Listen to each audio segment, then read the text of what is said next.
Hi, my name's Natalie Kasses. I'm the Creative Director of Pastels Salon. This is my model, Tyra. You can see my sectioning pattern here. We'll be doing some baby lights, some contouring around the face, and then some panels underneath.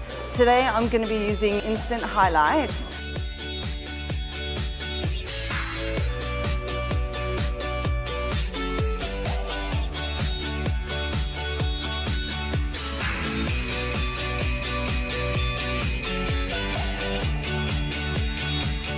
So now I've got my foils in, I'm going to start using the instant highlight. It's a very easy technique. All you're doing is moving the iron up and down the hair for 30 seconds.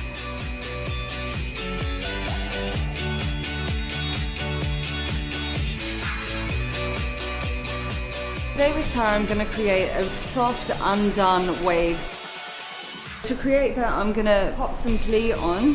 What this is actually going to do is protect the hair from the heat that I'll be using. And then of course I'm going to be using Hollywood waves. The thing I like about this product is really soft. It gives it a really light hold.